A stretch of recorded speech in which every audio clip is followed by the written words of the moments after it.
I've also introduced an amendment that would safeguard our country in a very different way. Mr. President, I've introduced an amendment that will prohibit the Obama administration from giving away the internet. This issue doesn't just simply threaten our personal liberties. It also has significant national security ramifications. The Obama administration is months away from deciding whether or not the United States government will continue to provide oversight over the core functions of the internet and continue to protect it from authoritarian regimes who view the internet as a way to increase their influence and suppress the freedom of speech. Just weeks ago, the Washington Post, hardly a bastion of conservative thought, published an article entitled, quote, "China's Scary Lesson to the World, Censoring the Internet Works." We shouldn't take our online freedom for granted.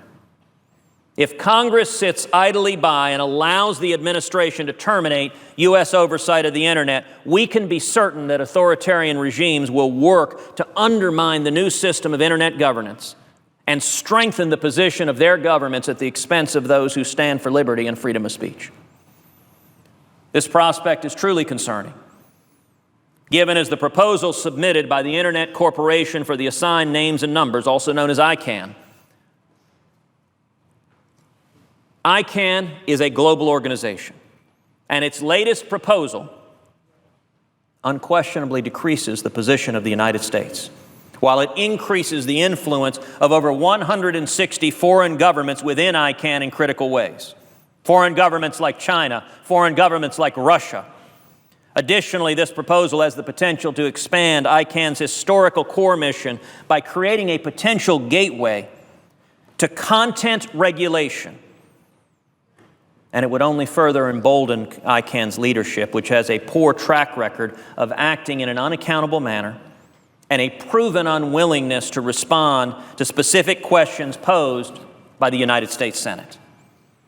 Relinquishing our control over the internet would be an irreversible decision. We must act affirmatively to protect the internet as well as the operation and security of the .gov and .mil top-level domains, which are vital to our national security.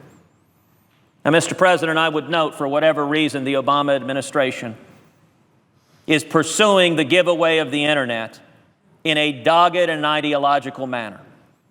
It is the same naive foolishness that decades ago led Jimmy Carter to give away the Panama Canal.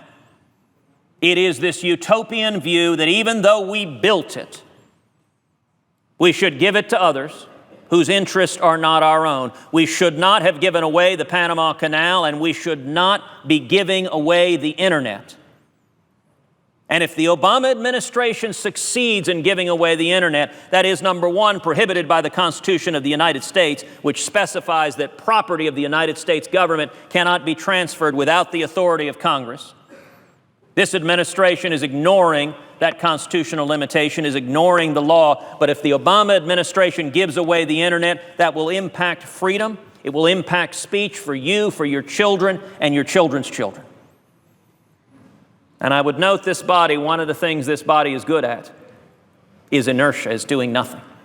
Right now, that is what this body is doing to stop it. My amendment would say that control of the internet cannot be transferred to anyone else without the affirmative approval of the United States Congress. If it is a good idea to give away the internet that we built, that we preserve, that we keep free, that we protect the First Amendment, if it's a good idea, and I can't imagine anyone reasonable, objective believing it is, but if it is a good idea, we ought to debate it on this floor.